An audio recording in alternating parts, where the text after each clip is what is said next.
So after about a month or so of doing our own investigations on YouTube, everyone's videos pretty much lead to the same thing. It seems as if the security guard is the main suspect, not her friends, but him to be the killer. Because why did he have to leave the States and went to another country late in September?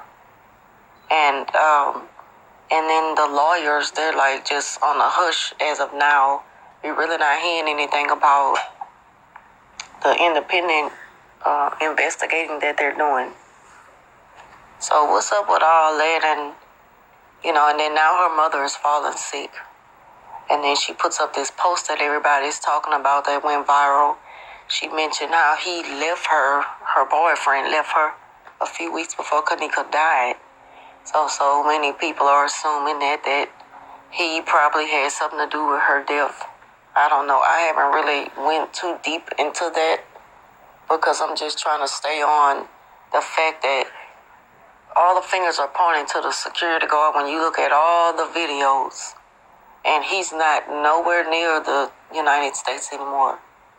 So, it just seems like it'll never be solved because so much has gotten away and the case is getting further and further away from the truth. And people are starting to focus their attention on things that, just a lot of irrelevance. So subscribe, leave a message. Just let me know what you think about it. I just like to have a discussion at this point because there's really nothing we can do. If she's talking to her lawyers and they're telling her to be quiet about things, I understand it. But all we could pretty much go on is going back to what they are able to show online, and people are putting together their own, conclusions with it. That's all we could do for now. I'm just hoping this case moves along so that the truth can finally come out. As for me, I really do believe that the security guard had something to do with it. Pretty sure he did it.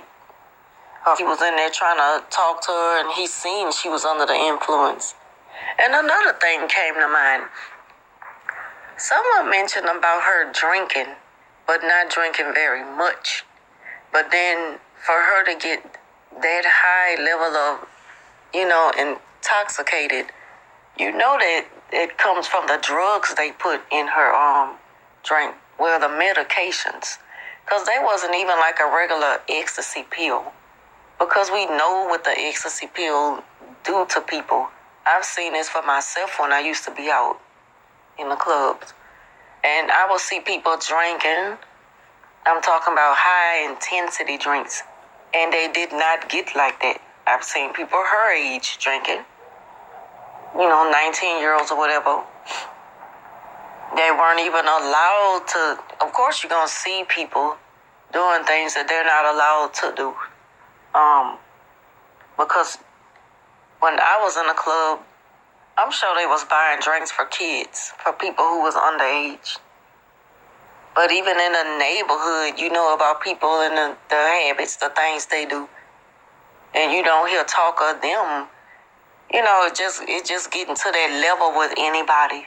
So, the drug they gave her wasn't just ecstasy. It wasn't just her just popping a regular pill. Because if Irene was popping pills and drinking, she didn't get like that. So we all know that. I'm pretty sure the security guard probably dropped that in her drink. And when she was probably just good and tipsy and not pretty much paying attention to everything. I don't know. It's just so much about this. And it's frustrating that we just can't get to the end of it.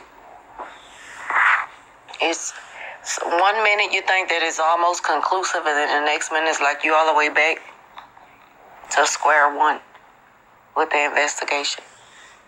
And then you have people bickering. You got groups. You got folks talking about her mother, and she probably had something, just so much everything is just arrows pointing towards this place and that place. And it just throws everything off. And we all in this together. I hate to see these groups on YouTube and they having, like, they go live and there's so many people in the group and one group against another. Like, what is all that for? At the end of the day, somebody lost their child. And we can only imagine what she's going through. But it hit our hearts so heavy till we want to see justice. We want to see what really happened. We want answers. We want the person, to be punished for what they did her. Because what the police concluded was not what happened, and we all know that. They just wanted to quickly sweep it under the rug. I'm not going for that. But at the same time, they need to cut it out and get it together and stop focusing on stupid stuff. Like, we all in this together. We all want the same thing. That's why we do these videos. I might not have the time to really upload all of the things that I see online. I just don't have access to the technology to do all that right now. And it's not really necessary, because I could just get on here and verbally express my views about it. At the end of the day, we all have the same views about it, somewhat pretty much close to it. So just hoping and praying that we get the answers that we kind of already know real soon. And I'll be back. Don't know when, but I'll be back on with more thoughts about this.